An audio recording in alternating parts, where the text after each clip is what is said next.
ambaye mapato yake ni 4,000 5,000 hata yeye apate nafasi ya kulipa mortgage ya 4 ama 5,000, ili kama vile wewe ambaye unapata mshahara kubwa uko na mortgage, hata yeye apate nafasi ya kuwa na mortgage, so that we become all homeowners in the Republic of Kenya.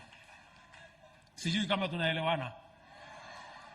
Na mimi nataka niwaeleze, mimi nilifanya campaign, na nilifanya campaign na viongozi wengi, na hawa viongozi nilifanya campaign na wao walinisikiza vizuri nikisema kuna mpango ya housing, si ndio? And it was public. Nilisema tuko na mpango ya housing. Sasa msinigeuke hapa katikati, kwani mlikuwa mnafikiri hiyo housing ilikuwa ni siasa ya maneno ya kuongea tu porojo? Hapana. Hapana. Sikizeni my friends. Nyinyi viongozi wenzangu, na waomba kwa unyenyekevu, tuwe ni watu waaminifu. Tulienda kwa wananchi, tukawaambia wananchi wa Kenya tutapanga mpango wa housing. Na hiyo housing itasalisha nafasi ya ajira kwa vijana wetu, na itamwezesha mwananchi wa kawaida hata na yeye apate nafasi ya kuwa home owner katika Republic ya Kenya. Mbona saa hii mnataka kuchanganya maneno tena bwana? Kwani kumeendaje? Na mimi najua wengi wenu tayari mko na mortgage. Sasa nyinyi mortgage yenu mumepata.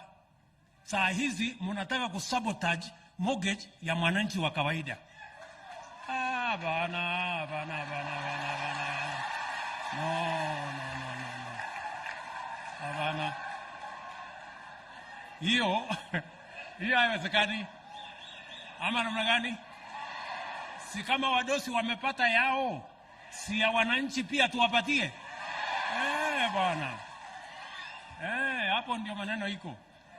Si ndio? So mimi nataka niwaulize tafadhali, every leader, every member of parliament and MCA saa hii wako na mortgage, si ndio? Sasa tafadhali, sasa tupange mortgage ya hawa mahasla pia, na tutapanga hapo kwa housing fund. Hapo ndio tunapangia mortgage ya hawa wananchi pia. Ama ni aje? Tuko pamoja? Tuko pamoja jameni? Kwa sababu tunataka kuhakikisha ya kwamba tunaweka pesa zetu pamoja, so that we can create the opportunity for ordinary citizens to also have an opportunity to get mortgage. And my good friends, we went to the campaign, we went everywhere. Tuliwaambia wananchi tutakuwa na mpango ya housing, na hiyo mpango ya housing itazalisha ajira na itapatia wananchi nafasi ya kuwa home owners katika Republic of Kenya. Mimi nataka niwaambie hivi, tafadhali tuache siasa kidogo kidogo hii ya mashindano, tupange maendeleo ya taifa letu la Kenya. Kenya imekwama kwa sababu ya viongozi kuwa wako na ujanja. Mambo ya ujanja tuwache, ile tulisema tufanye, si ndio?